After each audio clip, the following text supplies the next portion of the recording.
Dear students, question number 9 है ये। हम जो कर रहे हैं वो कर रहे हैं टॉप 30 इंटीग्रेशंस के क्वेश्चंस की सीरीज़। और आज क्वेश्चन नंबर 9 हम यहाँ देखते हैं, बोर्ड एग्जामिनेशन में पूछा गया है, क्वेश्चन इंपॉर्टेंट है। देखिए, इंटीग्रेशन हमें निकालना है किसका, 3 sin theta minus 2 D theta upon 5 minus cos square theta minus 4 sine theta का। ठीक है, अच्छा यहाँ पे कॉस थीटा भी है, कॉस थीटा डी थीटा। तो हम क्या करने वाले हैं, देखो, मैं किसी तरीके से साइन को टी मानूंगा। जो साइन थीटा है उसको अगर मैं टी मानता हूँ तो मुझे उसका डी बाई डी एक्स मिलता है कॉस थीटा डी थीटा। इससे क्या होगा, cos theta D theta eliminate हो जाएगा और पूरे का पूरा जो हमारा फंक्शन है वो टी में कन्वर्ट हो जाएगा। ठीक है, तो सबसे पहले मैं साइन थीटा को मान रहा हूँ टी। इसका डिफ्रेंशिएशन करते हैं, तो साइन थीटा का डिफ्रेंशिएशन कॉस थीटा और टी का differentiation D T by D theta, क्योंकि थीटा के रिस्पेक्ट में डिफ्रेंशिएट करें। तो अगर क्रॉस मल्टीप्लाई करते हैं तो हमारे पास कॉस थीटा डी थीटा की वैल्यू आ जाएगी डी टी, क्रॉस मल्टीप्लाई कर। ठीक है, तो अब देखते हैं क्वेश्चन में कैसे हम इसको चेंज करते हैं इन टर्म्स ऑफ टी।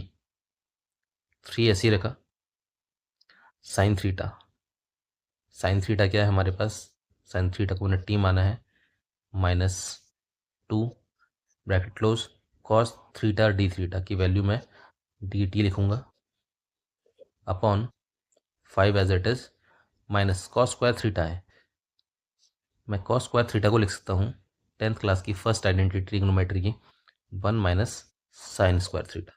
तो कॉस स्क्वायर थीटा को मैंने लिख दिया 1 माइनस साइन स्क्वायर थीटा और minus 4 sine theta, sine theta को मैंने लिखा टी। ठीक, ओवरऑल देखो मेरा फंक्शन टी में कन्वर्ट हो जाएगा। कैसे, 3t minus 2 D T upon 5 minus 1 minus sine square theta है, साइन थीटा टी है देखो, तो टी पे स्क्वायर और माइनस 4t। देखो पूरे का पूरा मेरा फंक्शन जो है टी में कन्वर्ट हो गया है। तो न्यूमरेटर में बचा मेरे पास 3t minus 2 D T, denominator में 5, इसको अंदर मल्टीप्लाई करते हैं, -1 और ये माइनस और ये माइनस, माइनस माइनस प्लस, तो प्लस का टी स्क्वायर और माइनस का 4t तो चल ही रहा है।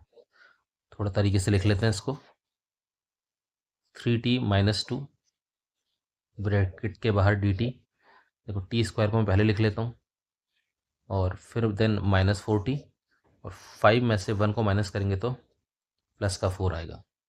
ठीक है, अब इसको फिर देखिए, अब एक्चुअली ये परफेक्ट स्क्वायर बन रहा है, ये जो डिनोमिनेटर पार्ट है ये बन रहा है परफेक्ट स्क्वायर। कैसे, देखो 3t माइनस 2 डी टी ऐसे ही रखा, डिनोमिनेटर में देखो टी का स्क्वायर, ये जो 4 है 4 को मैं लिख सकता हूँ 2 का स्क्वायर, और माइनस 4t को, जो माइनस 4t इसको मैं लिख सकता हूँ -2 इंटू टी इंटू 2। तो यहाँ देखो 2 2 या 4 और टी, तो -4t आ रहा है। तो ये बन गया मेरा परफेक्ट स्क्वायर किसका, ए का स्क्वायर प्लस बी का स्क्वायर -2, ए मतलब टी और बी मतलब 2, तो ए माइनस बी का होल स्क्वायर बन गया ये। तो integration 3t minus 2 D T upon A minus B का होल स्क्वायर, जहाँ ए क्या है, ए है टी और बी क्या है, बी है 2, तो ए माइनस बी का होल स्क्वायर बन गया। अब यहाँ हम पार्शियल लगाएंगे, तो पार्शियल में हम क्या करते हैं, देखो पार्शियल में अगर कभी भी हमारे पास इस टाइप का इंटीग्रल हो, जैसे P x plus Q type, ऊपर लीनियर और नीचे एक्स प्लस ए होल स्क्वायर, इस टाइप का अगर इंटीग्रल हो हमारे पास, तो हम इसको लिख सकते हैं ए अपॉन, इसको सबसे पहले हम लीनियर में लिखेंगे एक्स प्लस ए प्लस बी अपॉन, इसको हम होल स्क्वायर में लिखेंगे तो एक्स प्लस ए का होल स्क्वायर। तो यही टाइप है यहाँ पे, देखो आप ठीक है। और ए बी क्या होते हैं, कांस्टेंट होते हैं जिनकी वैल्यू हम निकालते हैं।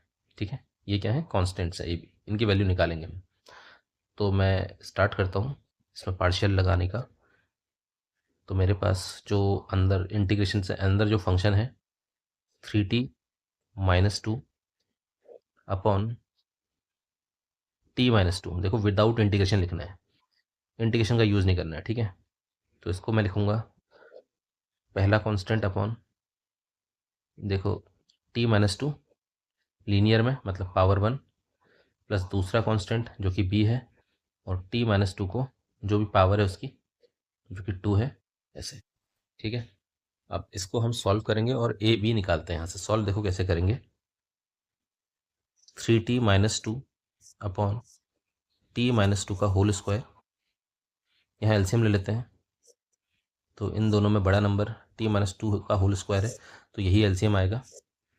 तो यहाँ पे a से मल्टीप्लाई होगा t-2 और यहाँ पे केवल b रहेगा, एलसीएम ले लिया। ठीक है, डिनोमिनेटर पार्ट देखो दोनों का, लेफ्ट साइड और राइट साइड कैंसिल हो जा रहा है। तो हमारे पास 3t-2 की वैल्यू आएगी, एक को अंदर मल्टीप्लाई करो, at-2a प्लस b।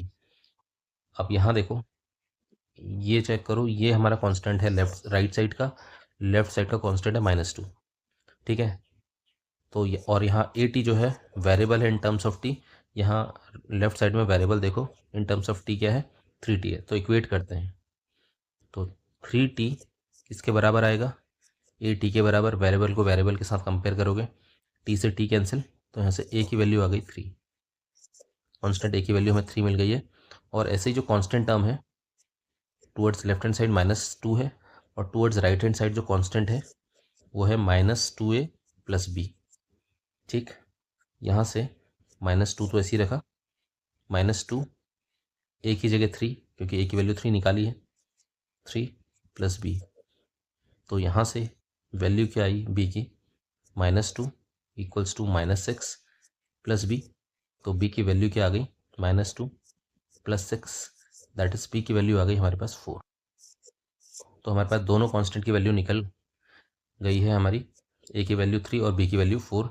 इसको हम अगेन, इसको मैं इक्वेशन नंबर 1 मान लेता हूँ, इसको मैं इक्वेशन नंबर 1 में रख रहा हूँ। Put value of a and b in equation 1, equation 1 में रखते हैं। तो देखो इक्वेशन 1 क्या थी हमारे पास थी, ये थोड़ा सा जूम इन करके आपको भी दिखे ताकि देखो, 3t-2 अपॉन t-2 का whole square is equals to a था, a की जगह 3 अपॉन t-2 प्लस b की जगह 4 अपॉन t-2 का होल स्क्वायर। ठीक है, तो ये मैंने इक्वेशन नंबर 1 में रख ली, ए और बी की वैल्यू।